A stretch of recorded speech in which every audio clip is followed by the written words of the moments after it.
most important is the changes that are coming about as a result of our MOA and the COVID situation. And really appreciate your presentation yesterday, Kathy, for the chairs. Many people have said that was really very, very helpful.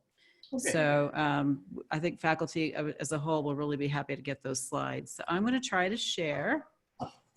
All righty. Can we see it? Yep. Okay, great. So I will just introduce, and Kathy takes quite a bit of this because she's an expert in a lot of this and helped write some of the original language, I think. But what we want to do is just familiarize yourself with the promotion and tenure process. I see some of our new faculty on here, and I'm glad to see you because this is something that you should be thinking about every year. You know, begin to develop your portfolio, your dossier as we go forward. So as we go through this, I don't like to read the slides, and we'll send all these slides out to you. But keep in mind that tenure and promotion is tied to your annual evaluation, and there are different processes throughout Article 23 that are separated out. And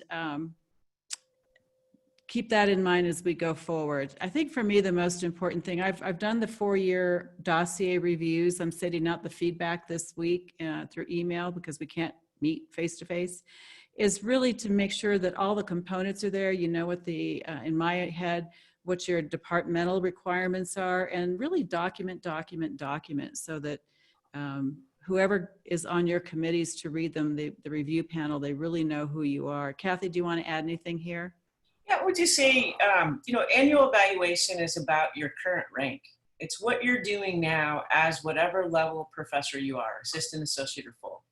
It's nothing about the future. It's nothing about you progressing towards tenure. It's not about your reappointment. It's just about what you're accomplishing now. And so what your peers do in annual evaluation is they look at what you've reported for your annual evaluation on the form, and then they'll look at the CBA and they say, does this match? So assistant professors have different expectations than associate have different expectations than full, and those are in the CBA. And so I think it's really important to recognize that is that we're evaluating you at rank for annual evaluation. What's also important is the last two parts of this slide. Most people focus on the TRIAD. And so it's true, we do teaching and advisement, scholarship, research and creative works, and also service. But there are 2 other expectations for tenure. It is that you must demonstrate an excellence in teaching, and that you must show and document individual attention to students. Those are 2 expectations for tenure that are not a part of annual evaluation. And so it's really important in your dossier that when you're putting together that tenure and promotion dossier, that you really pay attention to those 2 things. You can incorporate them into the TRIAD, but you should have documentation, and you should talk about your excellence in teaching and how you help students individually. That's something sometimes we forget about. Yeah. And I would just say, you know, sort of, we've done this 4th year review. I think this is the 3rd year, maybe. I think they're all blending. But the one piece that I consistently see is documentation and evidence. You know, just think about evidence. You know, this is what I say I did, but how do I show that I did it? And so that really is very critical. Kathy, I'll let you go ahead and start through this one as well. Since we started. Oh, you bet. Article 23 of the CBA lists 3 different types of evaluation that we do at Highlands. The first is annual evaluation, which we just talked about. Annual evaluation, it evaluates you at your current rank. All faculty go through this type of evaluation. Tenure track faculty do it every single year, except for their first year and their tenure year. Tenured faculty do it every other year. And so we'll be talking about that at the end of our presentation today. I just spoke about it in the Faculty Association meeting. And so we all do this. This is a normal thing. But again, we're documenting what we do at rank. Reappointment is for tenure track faculty. After they go through annual evaluation, the process flows into reappointment. Reappointment is when all the tenured faculty of the department get together. They'll look at the annual evaluation, how you're doing currently, but they have to have a discussion on how are you progressing towards tenure? Are you? If you're not, They will highlight why you're not, so that you can hopefully form a better path, so that you can fix what needs to be fixed and move in the right direction. It is possible to have a successful annual evaluation without being reappointed. We just want to put that out there for you because they're two different things. Annual evaluation is about how you're doing. Reappointment is, are you headed towards tenure where you're supposed to be? You can be an excellent assistant professor and not ever get tenure. And you need to think about that. And as we'll share with you, tenure is at the rank of associate professor. So you need to be reaching for the next rank in order to get tenure. And so that's what I said. Tenure is at the evaluation of the expectations for associate professor. And so you have to submit a dossier when you're up for tenure. And if you're an assistant professor, you automatically apply for promotion to associate professor at the same time. That's very, very important. It takes place in the spring semester. What's different is if you're an associate professor on tenure track, you don't get a promotion to full professor when you come up for tenure necessarily. You have to apply for that separately. You don't need another dossier, but you have to make it very clear because two different evaluations have to take place. The tenure evaluation at the rank of associate professor, and then another committee is going to have to look at you as to whether or not you meet the expectations for full professor, which is a different analysis. And so that's the only thing weird that happens if you're an associate professor who's on tenure track. You can say an associate professor your whole career. I want to point out a couple of things. Just stress Kathy's point that going, if you're coming in as an associate and you decide to go for full, not everybody does both at the same time. Some people, since I've been here, stay associate, work a couple more years as associate, but go for tenure when they're up for tenure. And so it's not a requirement to do both. You really want to be able to sit back and kind of assess where you think you're at. The other piece I'll just mention is, you know, with the reappointment component to what we're doing, and then you've got your annual evaluation, we've got mentorship. It really, every year our goal is to help get you so that you can get promotion and tenure. So it shouldn't be a surprise. There should be no surprises, I guess, along the way. If we're doing our job and we're providing the right kind of feedback and you're doing your side of the house of what needs to be done. So really there should be no surprises if the process is working appropriately. I think that's really critical. Absolutely. And one more thing too is we want to see 5 years worth of data. Yes. So 5 years worth of data. We don't want to see 25 years of your career. We want to see 5 years of data. Hopefully most of it's from Highlands, but if you were given years towards tenure or promotion, we're going to see it from another institution as well. And that's fine, but we want to see 5 years worth of data in that portfolio.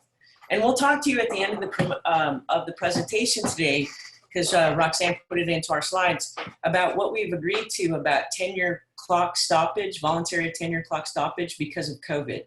And so we'll talk to you about that later on.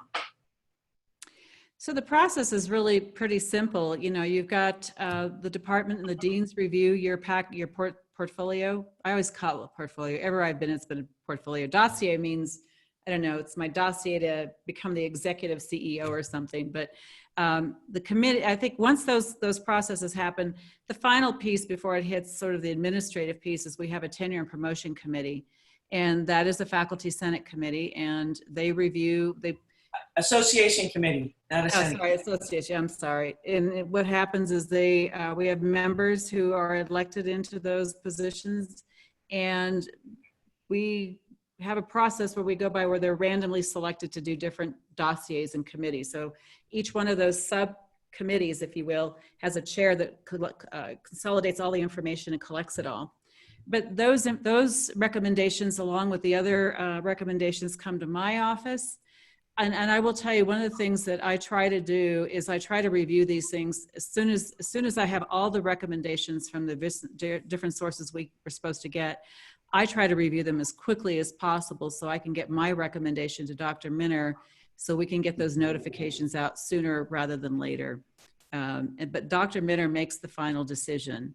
And I have a rubric that I use based on all the criteria that we have. And I look at everybody's pieces. And I send all that information. It's actually in the CBA what all he receives. He receives all the different recommendations with rationale. He receives, in fact, you will be getting recommendations. You'll see the recommendations that people have made and you'll be given an opportunity to come back and say, well, I forgot to put this in my dossier, or, I'm not sure why that was rated that way. So there is an opportunity within the collective bargaining in Article 23 where you can make a response to any kind of recommendation that was made. Ali has a question. Yes. So I'm starting my 6th year, and I submitted my 4th year dossier. So for the 5th year, can I simply use that as the building block and add things that I've done in the 5th year? That's what I would do. I mean, to me, the good news for a dossier at the 4th year is you're doing exactly what you're talking about. You're building the foundation. You're getting feedback from a lot of people saying, here's where you need to build up. Here's some things that you might want to think about adding. I'm not sure how this fits in, or it's not easy to read. So there's a lot of reasons to make sure you do it in the 4th year. But the idea is that you start your foundation and build upon that so that you're not scrambling at the last minute to do it at the 11th hour the night before they're due. Ali, one of the reasons we put in the 4-year dossier is, as Roxanne was saying, is what we were finding is that people were so stressed out in year 6 that they were spending all their time dotting I's, crossing T's, indenting here, worrying about the format of their dossier rather than really worrying about the content. Mm-hmm. And so the purpose of the 4-year dossier is just to kind of help you start. It kind of forces you to start the process so that all you do have to do is, you might have gone through it and you might have gotten some comments and you said, oh, I'm going to fix that. So you can rearrange it if you want to, or you don't have to. And then you just add more information. And so it started you on that process so that when you do get to year 6, you're not so stressed out. And you're instead thinking about really what the content means and making sure that it's all there. Okay. One of the things, I still do this for my CV every year at the beginning of the academic year, and I still do it now because I still do presentations and things. I get a folder, and when I do a presentation or anything, I put that in there. I put all the documentation in there. If I serve on a committee, national committee, I put all that documentation in there.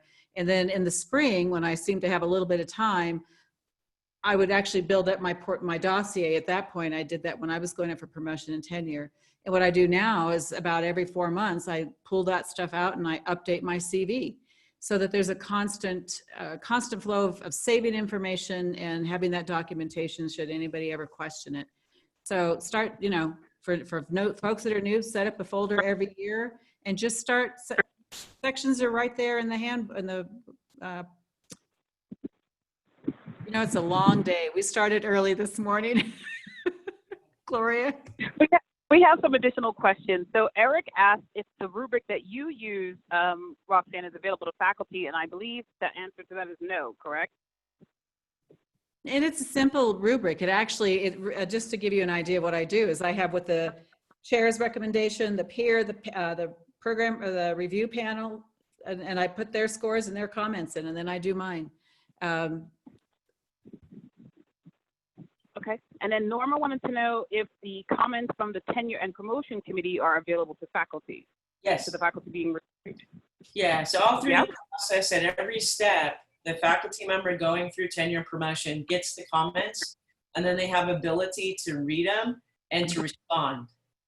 And so there is all of that going through. So it's meant to be a very open, nothing is meant to be a surprise. So what I do, just to let everybody know, and we have a timeline, and there's a couple of weeks in there where I'm supposed to notify the faculty of what the comments are. And again, really 23, read it all the time. That should be one of your favorite sections of the CBA. But I literally cut and paste to the faculty member those comments, and I CC myself just so I have a copy that I send, and I send them to everybody, individually, obviously, say, these are your comments as per the CBA. This is what you have the opportunity to do. And typically faculty will email back and say, I'm all set, you don't need to do anything, or yeah, I'd like to add a couple of things. That's happened a few times, but faculty get a copy of all the comments. The only comments that they won't get is they won't get a copy of Roxanne or the president's. They will just get the decision after that point. So the program closes once it gets to the provost level. And then that's just because of protections to the university as a whole. I know Bill said he has a question. I was going to say, yeah, Bill has a question. Bill, if you're talking, you're muted. We can't hear you. I know, but sometimes that's a pleasure for most of everyone else. During all of this, just having experienced it, and we've been through a lot, when we go through something like this presentation, one of the things that comes across, and I felt it, was, oh my Lord, look at this and that, and these many things. It'd be very daunting. So I was just going to recommend that the discussion of the role of the mentor is so important. I was very lucky to have a very good, knowledgeable one, without mentioning any names, Kathy. But I do think it's very important that is going to be the time, if and ever, apart from when you first come here, to really find a mentor that fits you, because you need them to take you through this as well. We won't retain it. It is a lot of information. Yep. And so I really urge us that have already got maybe tenure to make ourselves available to certain individuals that are going to start this process so we can work with them. So it was just a comment, and I think it made my process so it was doable. Otherwise it would have been a filled challenge. Thank you. Well, let me say also, thank you, Bill. And let me say also, the 4-year dossier now is a mentoring process. Mm-hmm. And so the 4-year dossier, starting early like that as a mentoring process is meant for you to work with your mentor to create the dossier. And so we're hoping that people are, because of Article 22, being brought even more formally together for that process. And so when the dossier is complete, the 4-year dossier, that person really felt like it was a collaborative effort. And the way we all feel about this is, don't recreate the wheel. There are plenty of excellent dossiers across campus. You should be very careful, though, to make sure that your mentor, the person helping you put together your dossier, is from your department, because different departments have different expectations. Mm-hmm. And so it's really important that you are including the information that's expected from your department. Bill, I think your comment is really very important, because it is very daunting. I mean, I just know I was one of those people that I started my dossier 4 months ahead of time, but I was still the night before at 11 o'clock and I had to do 2. We had 2 committees, one for promotion and one for tenure, and they were identical. But man, I'll tell you what, I won't ever do that again. Well, you don't have to. Yeah, I know. Thank God. Gloria, Melanie has a question. Hi, everyone. Can you hear me? Mm-hmm. Yeah, okay. Hi, everyone. So I have a couple of questions. So I have been teaching at Highland since 2011, and this is my first year as a tenure track. And so all the surveys, every year I get those evaluations, and do I include that as part of my resume, or now, how does that work? Do I start counting what I'm doing now? Is it okay to include that information as well? I think there's 2 answers to that. One is your CV. Catherine. So I'm sorry, I didn't hear. I think there's 2 answers to that. One is your CV is a comprehensive picture of who you are as a professional. So you would include what you would normally include in your CV. back to whenever you started your career, if you would, in higher ed. As Kathy mentioned earlier, I think you've got 1 year towards tenure. So you would count the last 5 years, because you're going to do this in year 6. So you're going to look, the odd thing about promotion and tenure is it's kind of 1 year behind that we normally think of. You're not going to include year 6 in the document because you're looking at 5 years. So pretend year 6 really doesn't exist. So you're going to go back 5 years, which that 1 year being counted towards, that's the year you count. Everything before that should still be in your CV, however. Okay. All right. And then, thank you. And then in regards to mentorship, so do I get to pick my mentor? No. And actually I had picked, but he's not longer with us. Yeah. Dr. Chen. Yeah, no, we understand that you've been here and you're in a little bit different situation, but in the first semester on tenure track, your mentor or mentoring team is picked by the department chair, and so they will alert you who your mentor or mentoring team is. After the first semester, you can change that team or keep it the same. It's up to you. If you change it, you are required under the CBA to notify your chair that you changed people, because the chair is responsible for meeting with you and your mentor just to make sure it's happening. Not to evaluate the relationship or anything like that, but just to say, hey, are you guys meeting?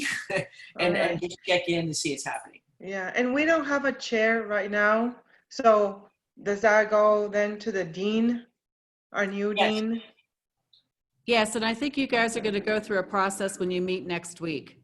Okay. And then I have been already doing service in terms of the library. I've been a member of the library committee. So this first year, should I serve on a committee or not? It's up to you, because now it doesn't matter that you've been here before. This is your first year on tenure track, and you're preparing the entire TRIAD now. You've never had research and scholarship creative activity requirements before. And so what the first year is meant to be, you shouldn't be on the Senate or Academic Affairs, the 2 heavy committees. You can be on other committees if you're elected by your colleagues. But the idea is that first year to really focus on what's my direction? Where am I going for teaching? Where am I going for service? Where am I going for research? And really set up the relationships you need with people on campus to accomplish those things. And so it's just meant to give you more time. You know, that's one of the reasons why we reduced the workload for first year faculty. Because first year faculty, you're just trying to figure out what you need to be doing in the classroom. You're learning how our policies are working, the handbook, the CBA. And on top of that, right now, we're experiencing an entirely different environment right now. And so that first year is really intended to just get your feet on the ground and have a good time, I think. You know, I would frame it and have a good time being a faculty member and sort of figuring out what you want to do. What do you want to do for research? Like Kathy said, you know, what's your agenda? So well, I already have something, so I'm going to spend some time on that. But I think my feet are wet. I've taught a lot of classes and done it all, like, you know, online, hybrid. But of course, I am always learning. Okay, great. All right, thank you for answering my questions. Not a problem. Should we try to go a Okay, little so further? I skipped Carol, sorry about that. And her question was, how are we going to get our classes evaluated via synchronous sessions on Zoom, via recorded sessions? So that's actually coming a little later. Can we cover that in a little bit? Because that's one of our slides. Absolutely. That's an easy one, yeah. Yeah.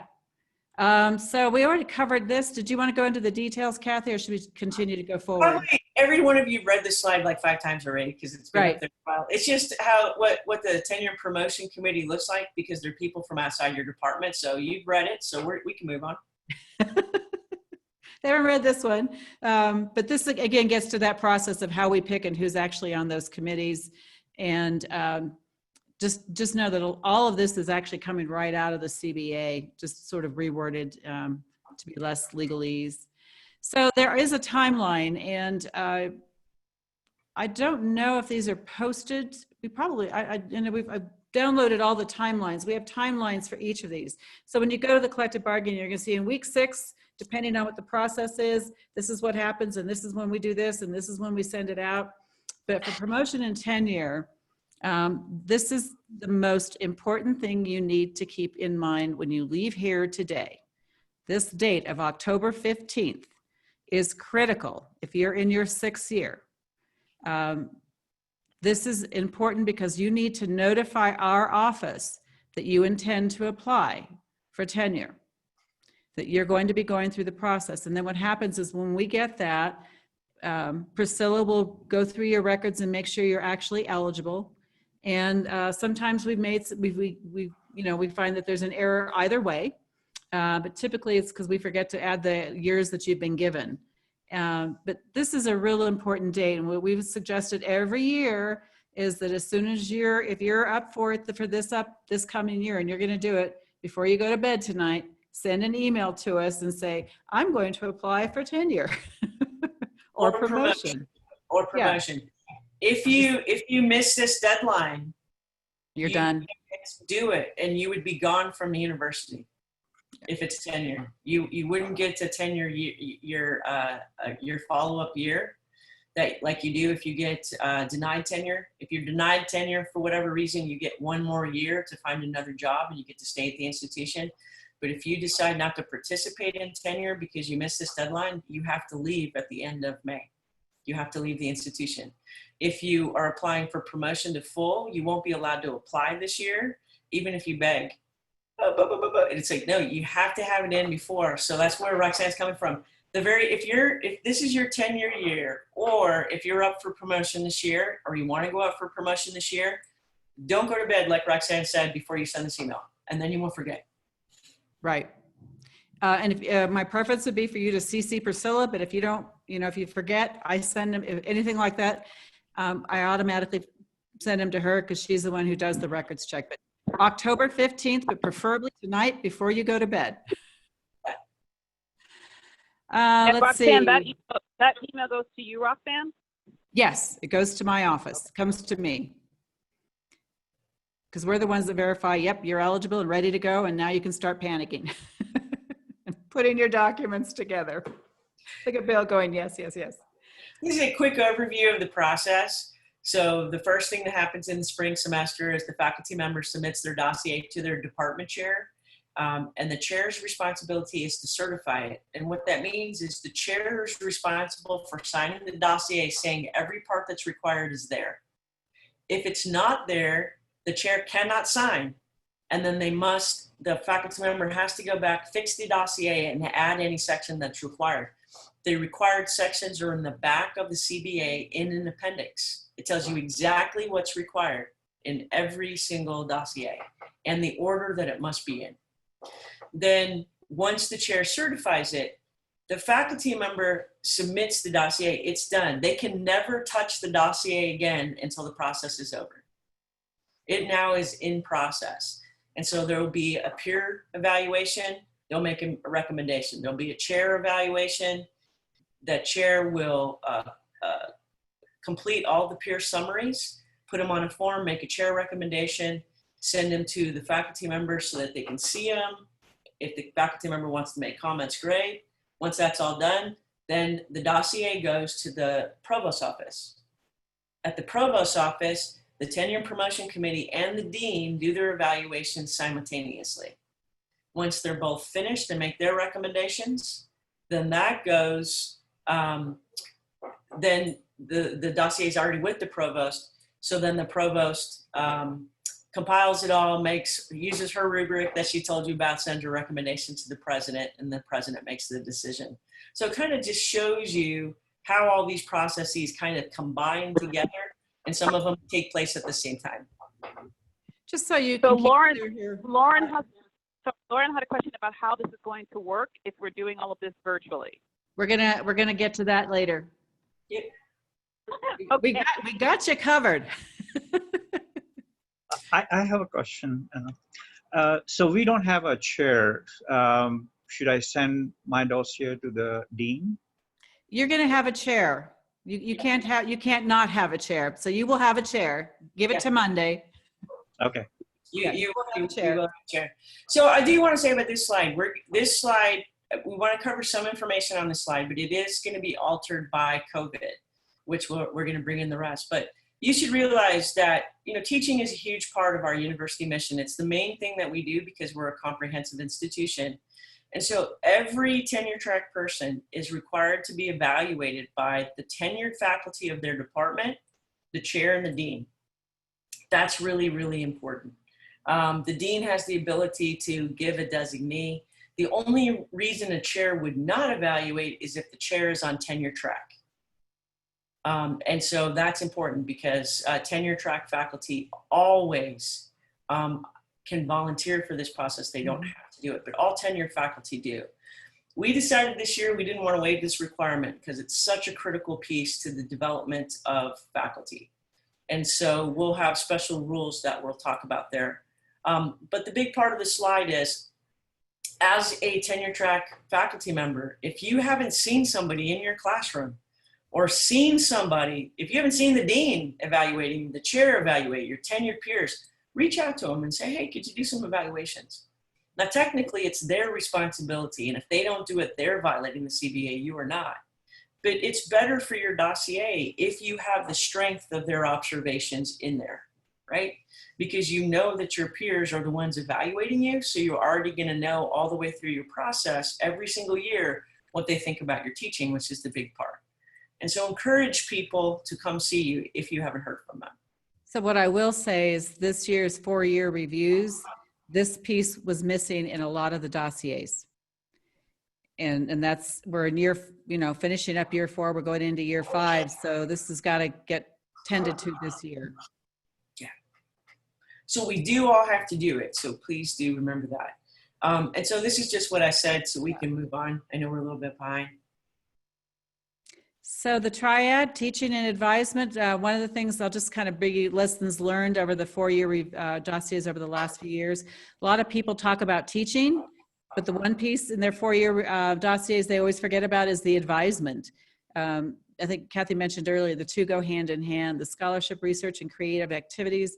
You know, this is for folks that are in disciplines that music, art, media arts. I mean, there's a lot of disciplines that we have that really don't really do research, hard research, but they do other activities related to their discipline.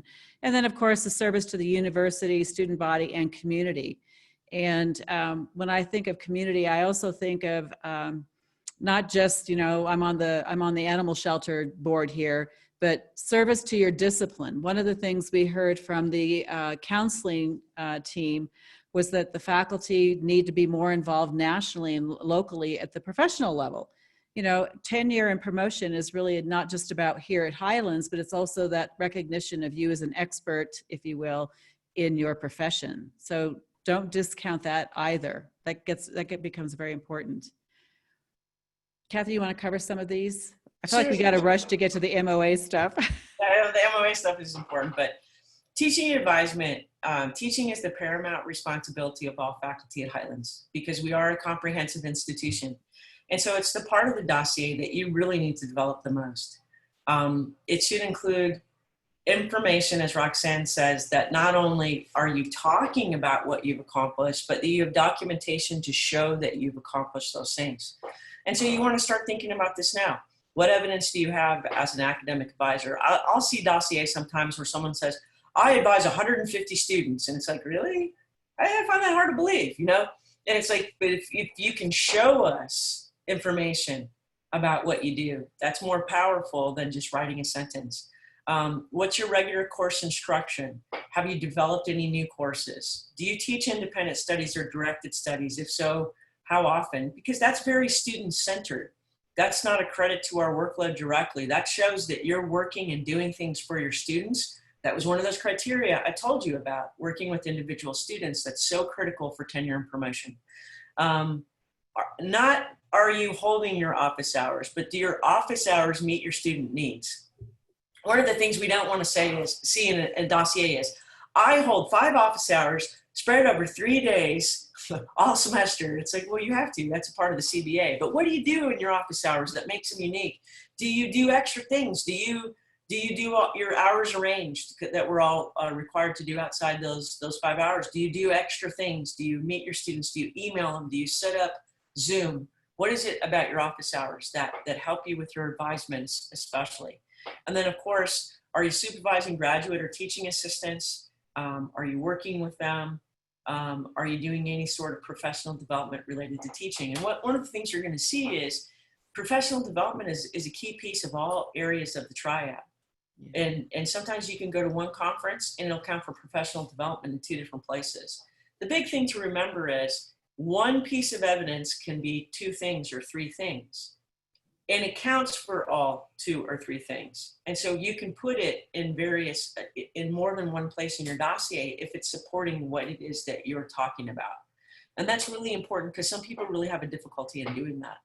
The last thing I want to tell you about the slide is, this is the time when you actually have to kind of brag about yourself. Most faculty have a difficulty in doing this. We're kind of mild, meek, we don't want to talk about it. We're like, well, everybody knows me. They'll know that I work really, really hard. No, this is an evidence-based evaluation. We need to see the pieces that are required. We need to see the documentation, and then objectively, we will evaluate to make sure that it meets the expectations that are there. So just to build up a little bit with what Kathy just said, a lot of places actually do blind dossiers. They have no clue who they are. And so you're really, the only thing they have is what you turn in. This is really, I'm not going to read it, but I think for me, the piece that, again, on the 4-year dossier, some of the pieces I've seen missing, and it's in another place. And I think the piece Kathy mentioned is really important. If you're presenting at a conference or you're sitting as a reviewer, that not only counts as scholarship, but that might, depending on the topic, probably counts for teaching and professional development. There's a lot of professional development missing. The professional development days that we hold, those should be in your dossiers that you attended. What sessions did you attend? Now this year we don't have as many because we're trying to not be online as much, but this counts for professional development. If you do something with an organization here in New Mexico and you're attending a session related to counseling or social work or your discipline, that counts as professional development. It's really important. One more thing on that last slide, and you don't need to go back. We do not have student evaluations and haven't for 3 years. It is an error, a major error to put them in your dossier. And so it actually was counted against some people who disregarded the advice from last year in the evaluations. There should not be classroom observations in your dossier because our system is broken. We agreed in May that instead of fixing it, we were going to wait more till COVID was over because we thought COVID was unfair to student evaluations. So both the administration and the association and the faculty senate agreed to set that stuff aside for this year. So you should not have student evaluations in there. That's critical because there's no way to show that a good evaluation is actually good or a bad evaluation is actually bad because there's no validity to the system that we have. And so please make sure you follow that. So Kathy, I have a quick question. So just, I guess for my own personal growth, I do my own student course evaluations on SurveyMonkey. So can we include that or no? Yes, absolutely, but not from the university system. Absolutely. If you have independent, yes. And you might get little notes from students. I mean, this is where faculty put in little thank you notes, this is where that documentation becomes really important. So if don't throw them in the trash. If you get a little thank you note or somebody just leaves you a sticky, thank you, Dr. Gadsden, for being such a great faculty member, or if I send an email to someone and say, I just got a compliment on your teaching by a student. I don't name the student, but I'll say the student brought this up, put that in that section because it's a documentation that you're doing a good job. Because sometimes Absolutely. People just come to us and they don't want us to share things. But it's important to pass those on to the faculty and the dean so people know that we're doing a good job. Yeah. Go ahead, Ali. Yeah, so in my 4th year dossier, I did have the evaluations. So should I just take them out? I don't look at them. Well, and it's one of the things that it depends who's going to be evaluating your dossier. there are a couple of committees that I was notified by last year, the Tenure Dossier committees, that were very, very upset by seeing any sort of student evaluation, because the rules were that they weren't supposed to be in there and that the system is invalid.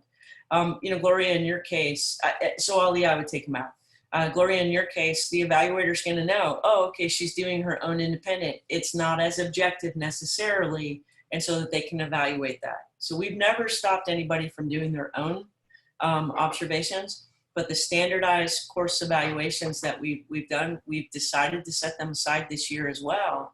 I'm sure we'll start talking about how we're going to fix the system, but we're probably won't implement it until next year, right? Because of what we've talked about with the craziness of COVID. You know, one of the things I used to do is I used to do an end of semester 3 questions. What did you like? What didn't you like? And what do I need to improve? And so if you do something as simple as that, then you can talk about how you changed for the next course. You know, it doesn't have to be that complicated. It's really, you know, just how are you functioning? I mean, every semester, every one of us is going to get that grumbler, right? But every semester we might do something for the first time and maybe it didn't work. And that's okay. You know, that didn't work. The students didn't like it. I dropped it and replaced it with something else. So Kathy, are you recommending that I should take out all my evaluations that I submitted? And there shouldn't be any course evaluations for the last 4 years. The system. I was going to just ask. Yeah, I was going to years. ask you to. I was going to ask you to be specific about which years are you talking about. You gotta know my camera. I was over here. 4 years. Okay, 4 years. All right. So if I gave you a recommendation to do something on your evaluations from the first year of the 4 years, drop that comment in your feedback then. Yeah. So, and it's just one of those things, you know, we've had problems with this system for a long time. We recognize it. So we just agreed to set them aside until the system is either fixed or we get rid of it. I mean, there's been talk by some people like maybe this is archaic and there are better ways to do it. And so those are discussions that have to take place through our faculty senate and our faculty association this year with administration. Okay, it's beginning to really pour out there. My car will get washed. Yay. I don't wash my car. I let the rain do it. Scholarship, research, and creative activity. I think this is really important for us because, you know, when I interview faculty when they come on board, I always emphasize that we are a teaching institution, but we still want you to do research and you still have to do service. And every department and every discipline is going to have different sets of criteria depending on what they feel. I think this is the most important piece, is to really know what your department is expecting from you. You know, biology and chemistry, they're both STEM fields, but they may have different established things that they're looking for. So I think for me, the piece here is really the documentation. You know, if you present at a conference, you know, the notification that you were accepted, maybe the page that you're on in the program. Some people put the entire article that they've had published. Some just put the front page. You know, everybody does it a little differently. But you need the document. It's not just listed in the CV. We need proof and evidence that you're doing that. And you can also include, you know, I think we have a lot of faculty in some of our disciplines that do scholarship with students. That's one that can fit in 2 places. That can fit here, and it can also serve part of your teaching portfolio. You know, it's something that you're doing in kind of double dipping, if you will. But to me, this is really the sticky wicket, but it depends on your department. Kathy, do you want to add anything? I would just say, we want to have you raise your hand because I can't see everybody right now, but if you don't have your department's criteria already, after you send your October 15th notification, you should go get it because you need it, because your dossier requires that you have it in it, but also you need to make sure that this part of your dossier is organized the same as that criteria is written. And every department and discipline's criteria is different. And what I will say is that everybody does take that very seriously. That's where I go first because everything's different. You know, biology, chemistry, English, music, art, everyone is different. And so you have to really be able to understand what your departments are looking for. And then we talked a little bit about service earlier. I feel like we should, did you want to say anything to this one, Kathy? The main thing to remember is the main service that we talk about in our evaluations is service to the university.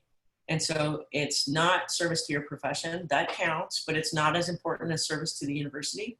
And it's because of our commitment to our own students. And so we expect faculty senate, search committees, ad hoc committees, anything like that along there fits in here.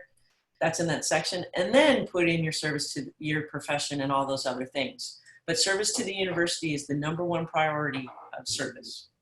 Yeah, if we see that you're having a good time nationally, but you're not doing anything on campus, it's not going to help. We want you to be here because, you know, we're a small institution and we are very much a volunteer based. As I shared with somebody when we were doing the dean's interviews that we're not an institution that has lots of people to help lots of the deans. You're going to get your hands dirty here. You know, you're going to, during COVID, I was doing Priscilla's job. I learned a lot about what she does. I don't make a good admin, as many of you have discovered, but you know, we're doing what we have to because we just have to. But I think we function that way normally. You know, if she's not here and I need to do something, I print it and I copy it and I scan it back to her. That's just how we function here. So we have ranks. And do we do professor? We go backwards here, don't we?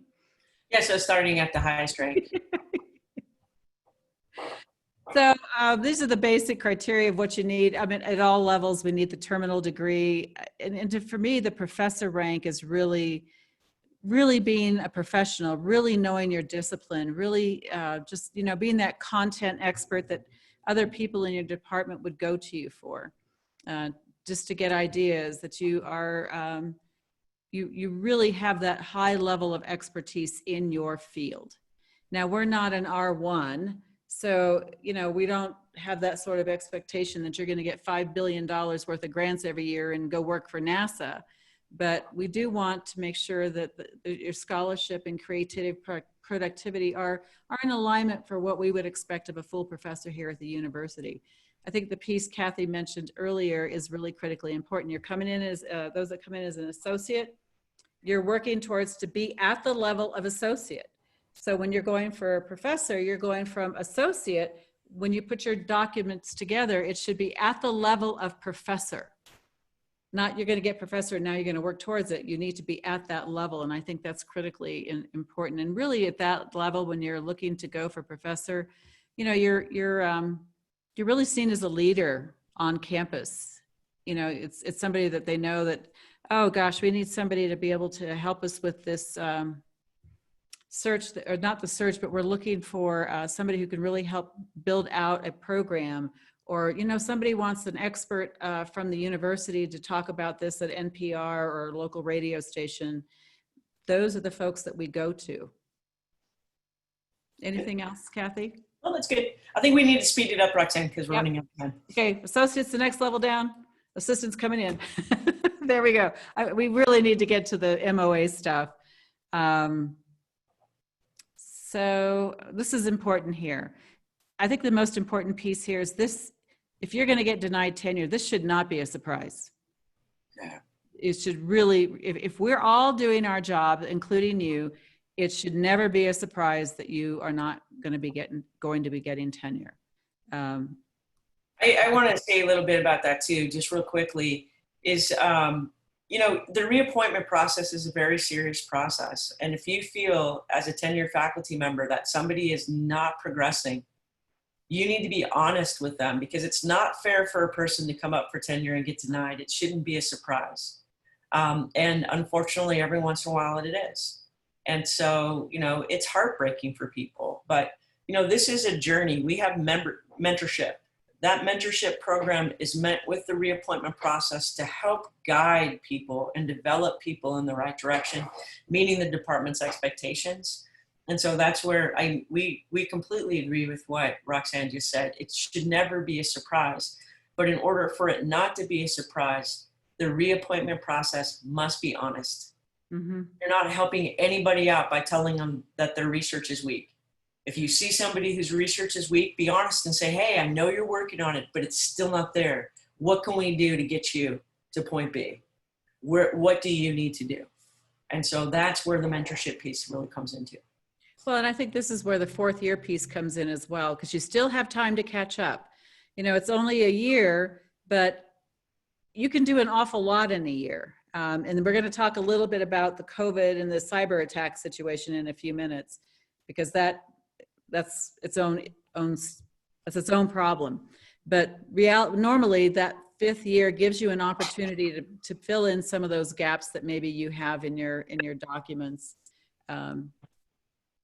It should never be a surprise, ever. So just Kathy's a little chart. warning, you guys have Huh? 8 minutes. Okay, 8 minutes. Okay. We'll send these slides out to everybody so you can see what we need to do here. Gloria's pushing us along. Okay, so let's talk about COVID or not. Kathy did a great job yesterday, and I took these, I didn't take these from your previous slides. I took these directly from the MOA, Kathy. So if you don't mind, I'm going to let you sort of summarize this, because you did a great job yesterday. You really did. I loved what you did yesterday. Well, thank you. This is important information. You know, COVID messed everybody up. We get that. It's messed up our teaching. It's messed up our service. It's messed up some people's opportunities for scholarship and research. And so one of the first things that we did is we took some language from AAUP and said, look, changing to a distance format can create a lack of depth. A person might not have the adequate training to be teaching on distance. They might have a lack of experience teaching at distance because they weren't hired to teach on distance. They might have a lack of resources and all those things that are listed right there. And so that we want to make sure the faculty are held harmless from negative aspects of evaluation because of those things. Should we evaluate people? Yes. But let's be very careful in our evaluation so that we hold people harmless for things out of their control, right? And I think that's the human side of what we're trying to do here. We also recognize that last year and this year, many conferences were canceled. And so people were planning to go present. So one part of it is we're saying if somebody was accepted to present, all they need to do is put in their dossier their acceptance. They may not have ever been able to present because the conference was canceled. But if they were able to give a virtual, that counts too. And so let's count acceptances from last year that people might not have been able to give as evidence of research, scholarship, creative activities, as long as it fits with your department's criteria. That's important as well. And so that whole piece is just holding people harmless, recognizing that there might be some issues. So I'll tell you what I did on my CV, because every conference I had submitted to that I got accepted to was canceled. So what I did, the one in November, I actually put on my CV that it was accepted, and then I put a little note that the conference was canceled due to COVID. Now, the one I did in March, it was accepted. Joe Geary and I did one on the cyber attack. And it was canceled because of COVID, but we converted it to a webinar, an international webinar. So I put in there converted to webinar. So listed on your CV as well with just a little notation that it was accepted and the reason why. So, you know, and last year I was accepted to a conference in October when we had the cyber attack for 3 sessions and an invited panel, and I listed them but couldn't attend because of such and such. So, you know, the pieces, once they're accepted, it can go on your CV, and for you're not going to be the only ones in this boat this year. It's going to be a lot of us. Yeah, so here's a question that was asked earlier on. So how are we going to do all this with COVID? And so the first piece is annual evaluation. No tenured faculty member will go through annual evaluation this year, only tenure track. The tenure track will submit their annual evaluation on email instead of putting it in the office. They'll submit it to email to the chair. The chair needs to make it available to everybody who needs to access it. So they'll have to email it to those other people. Everybody will do their evaluations online and email them back. When there are any sort of meetings that need to take place, they need to take place using distance. And because this is evaluation on a faculty member, it is covered by IPRA. So it means that somebody can't ask for IPRA records related to this evaluation because it is a closed evaluation. It is confidential. And so the same thing is going to happen with reappointment. It's going to be the tenured faculty have to meet. The tenured faculty are going to meet using distance modalities, and they're going to have their vote distance. Department meetings will be distance. Everything will be distance. And so it needs to be in that way. Now, one of the reasons we made the 4-year dossier voluntary is because you may not be able to do an electronic dossier. Now, in terms of tenure and promotion, we don't know what the spring is going to look like. You may be able to hand one in. You can come to campus now, guys. So if you want to make a hard copy of your dossier, that actually is okay. You can, because the CBA doesn't prohibit it. You can, in the spring, if we still have campus access, take it and deliver it like you normally would. And then we would have to struggle about how to get it online like we did in the spring, and probably use Roxanne's wonderful workers again to convert it. But if you can put it electronic, do. And some faculty have really enjoyed it, but it's not a requirement that you do your dossier electronically. And again, that's one of the reasons that the 4-year dossier is voluntary this year as well. I think the piece is, we don't know what's going to happen in the spring. And if you bring it in hard copy, we'll probably still spray it with Lysol. Just because I think we're all still going to be paranoid. The bottom line is, please try to stay away as much as you can. One of the things I thought about this morning as we were going through some of our sessions, I'm going to be sending out a couple of emails to faculty, and one of them is resources. And it occurred to me that we might want to provide a special resource person for faculty who do want to do an electronic dossier, to provide someone who can just work with faculty who want to put electronic dossiers together so that it's people from media arts, theirs comes out really nice because they know what they're doing. And some people just have that skill set, but there's a lot of us that don't. I would just put it in PDF and throw it all together. So I'm going to see if I can get somebody in CTE, see if I can get Veronica to find someone who can help faculty put together their dossiers starting this fall. Well, and you guys, you all are faculty, you know that no matter how objective we try to be, sometimes when we evaluate things, a little subjectivity comes in and we say, that's really ugly, or that's really awful, or how come they didn't do this? And many times when people have to put a dossier together electronically when they don't have the resources necessary or the software, we don't have software. That's why they're not required yet. Once we have money, we'll sit down and we'll vet all the softwares with all the faculty, then we'll do training, and then we'll require it. We haven't been able to do that because of everything that happened last year with the cyber attack and COVID. And so certainly you need to have resources available to you. And so that's why we also want to make sure that if you feel more comfortable to submit it in a hard copy, that's fine too. We'll have to figure it out. So we'll figure it out. I mean, we figured out all this together so far, so we can figure out a dossier. I think the piece is the catcher is that everything is distance, like, in terms of doing your service, doing your research. I doubt if many conferences are going to go on, but everything that you need to be doing in terms of the TRIAD will be at a distance with rare exception. Gloria, did you have another question? I was just going to say it is 5 o'clock. There are 2 questions in the chat room. I don't know if you want me to just send those questions to you or if you want to take the time to answer them. I'm okay. Can I just do one more thing? It's this slide right here because there was a question about classroom observations. This is really easy.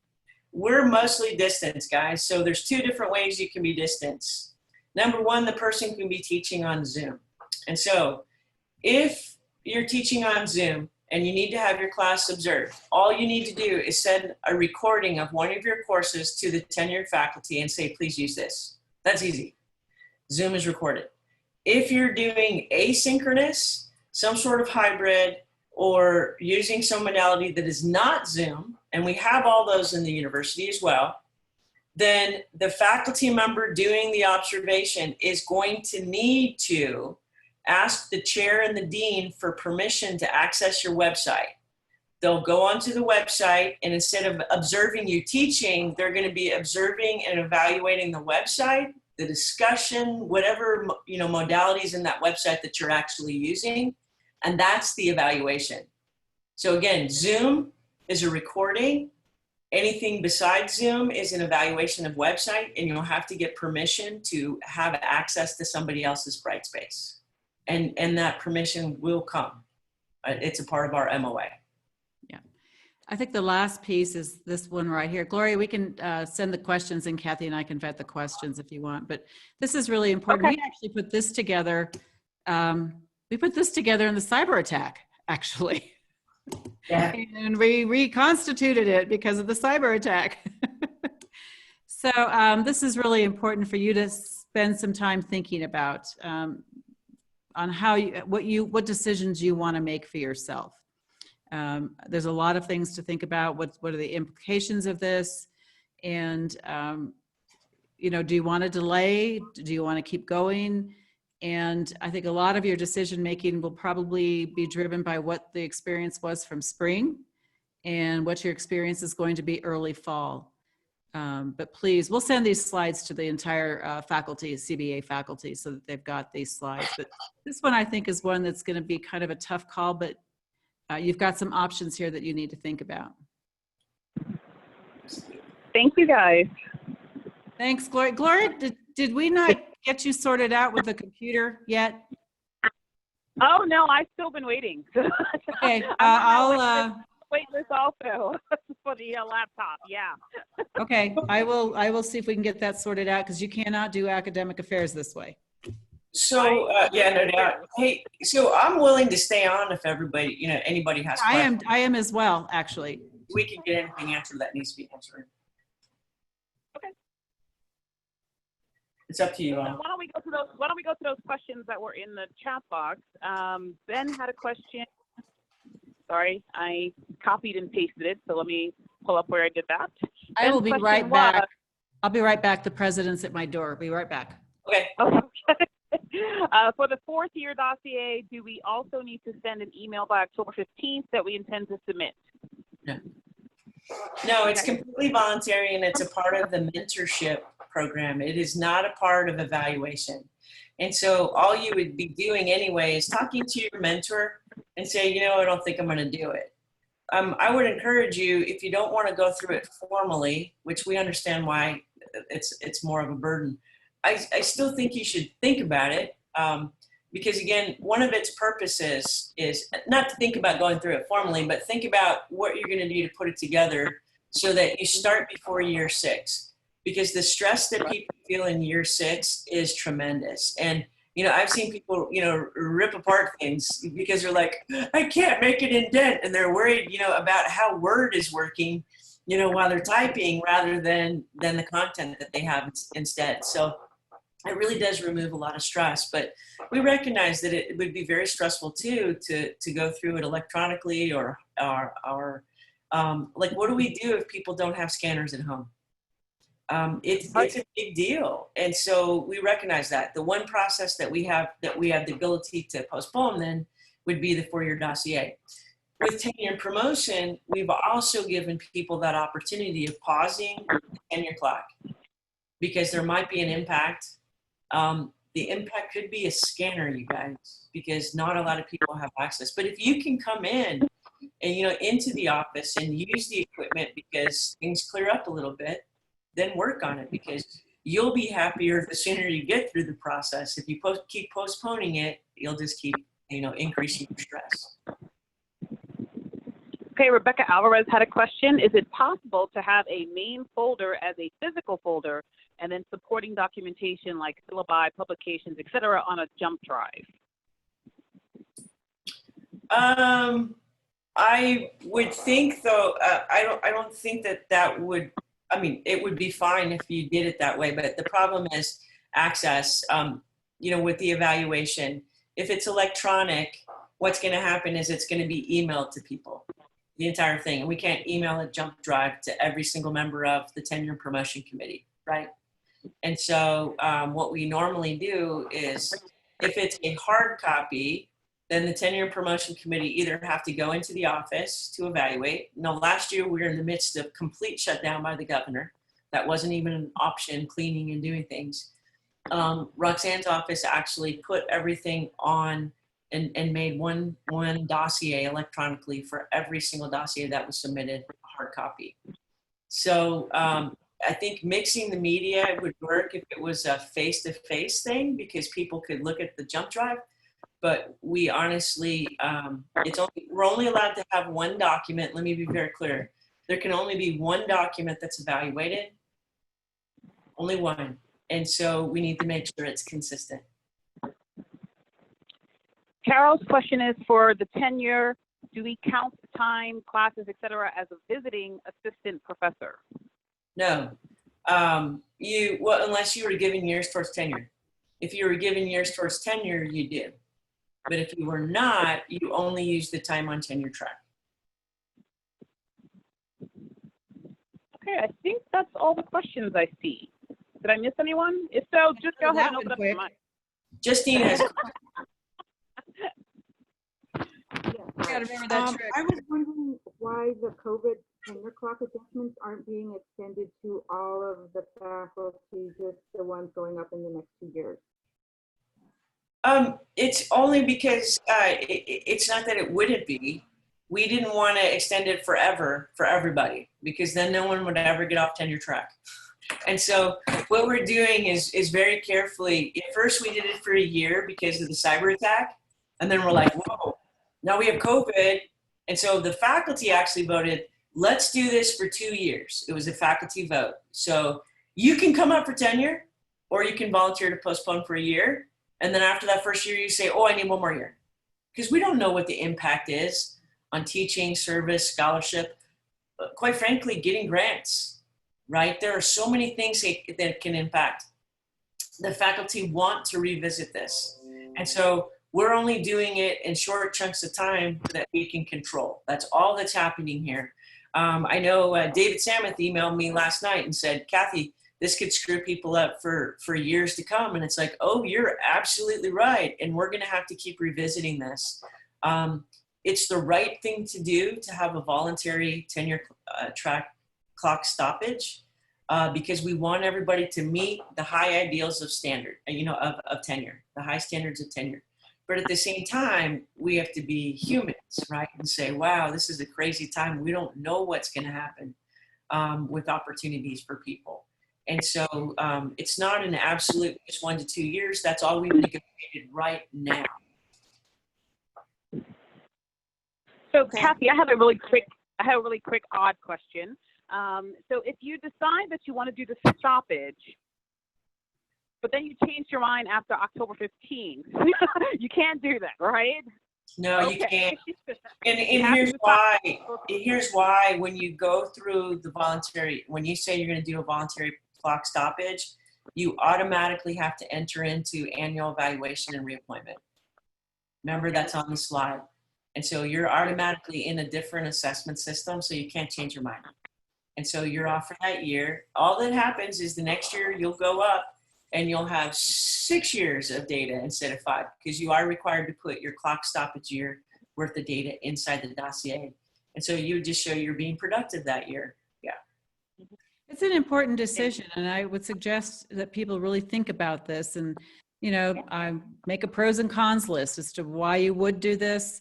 And, is there a reason why maybe you do want to do it? Maybe there's a lot of stuff going on. Maybe you're home teaching your children at the same time. We've got folks that have kids at home, so there's a lot of things that brought this to the forefront that we need to kind of give faculty, at least put this in their decision, let them make the decision, because who knows? I will say that I think everybody's done a great job just managing with what we're trying to do here. I've been just so remarkably impressed with everybody. I love your puppy. I love puppy dogs. I've just been so impressed that everybody's adapting as best that we can. And so, we're here to help you if you have questions. Kathy's an absolute good resident expert on the CBA. Every time I read it, I find something different, or, same thing with the handbook. I'll think, well, I thought that was there, and then I can't find it the next time. Well, and let me say, one of the reasons that the Faculty Association and Provost Office put this on together is because we believe in the language in our CBA, and we do work together, right? We're partners in tenure, we're partners in promotion, we're partners in everything in the CBA. It's an agreement we have. And these are things we totally agree on, and the accountability that goes with tenure and promotion. And so we try to do a lot of these presentations together because we believe the same thing. So thank you. The bottom line is we want you to be successful. When we hire a faculty member, I don't want to see them leave and we have to do it again. The idea is we bring folks in that we think fit our institution, and then our job is to help make sure that you can get where you need to be so you stay here and have a full career here at Highlands. Definitely. Morgan, did you have a question? Yes, thanks. I had a question about if you have years reduced off your tenure schedule, how does the schedule change, or what other kinds of implications are involved in that? So I just closed the slides, but the one that we had up there that had year 1 through 6. So let's say you're coming in brand new, but you've got 2 years. So you follow, in some ways you follow the 1 year in terms of number of hours that you teach, that kind of stuff. But as you progress towards tenure, let's say it's 2 years, you would actually be looking at year 3 and so you would look 3 years and then forward. And then again, you would count those previous 2 years of work that you did at another institution towards your entire 5-year package. So, But you're still considered a first year for workload. yes, Service, you are. right. Yes, you are. Yes, you are. Right. And Okay. regardless if you have years towards tenure, and just to help you out, Morgan, Appendix B in the CBA is what I was holding up. It's actually titled Evaluation Timeline Chart. And what it does is add all the different kinds of combinations of years towards tenure. So you would know exactly what you need to do. But yeah, a first year is a first year, regardless if you have time towards tenure or not. You're in your first year at Highlands, and therefore this is how, because what we're doing is we're bringing you into our university. Regardless if you've taught for 20 years in the past, this is the first time you've been here. So we want to integrate you into our university in a positive way. Thank So you very Morgan, much. Appreciate it. Morgan, I was given 2 years. I didn't think of it as 2 years shaved off my tenure, because I knew I had to demonstrate those other 2 years. So you're just starting, you're starting 2 years ahead, but you have to document everything. So don't think of it as 2 years shaved off tenure. That's a dangerous way to think of it. And to Gloria's point, it is sometimes it's not to your advantage to take time towards tenure. If you're someone who's got a lot on your plate, you may not want to do that because you still have to do the scholarship service and teaching. And so, it sounds like a great deal, but it might end up coming back to bite you in the behind later because you might need that time to do what you need to do. Well, Well- Roxanne, they already signed their contracts, Roxanne. I know. Don't say that now. Yeah. So when you do search committees, when you're on search committees, you can tell the next search group that we do. Well, It is possible to renegotiate. because I took a break from teaching to go work in industry, so I'm not coming straight from a school. So my previous 2 years would not have much. There's some like adjunct teaching and things like that, but it wouldn't be solid 2 years of teaching leading into my appointment here. Would I then just focus on the sort of creative work and outside of academia things for those 2 years? Well, you've got adjunct work that you've done. Yeah. And you've got scholarship that you've done. I'm trying to remember your CV. So you've got things that you would include. Right. And we actually have had a couple of people since I've been here who have requested to retract their time towards tenure. Okay. I'll think about it. Thank you very much. Appreciate the conversation on this. Absolutely. And, you were evaluated by your peers and they said, yeah, it makes sense that you get 2 years. And so what I would do is go talk to your peers. What is it about me that you decided I get 2 years about? Was it my industry work? Was it my adjunct work? Was it a combination? And then work with them to put your dossier together. You're not on your own. We're all a team here. We're all the big family. So you can always ask those questions and they're the ones who gave it to you. Cool. Thanks. That's a good question. Absolutely. Well, you guys, thank you so much. We really enjoyed speaking with you today. Roxanne, thank you so much as well. Thank you, We always Kathy. enjoy presenting with you. So I hope you all stay safe. Have a wonderful day. We'll talk And about it. we'll see you tomorrow. I'm looking forward to the keynote. Exactly. Take care, everybody. Thank you. Thank you, Gloria.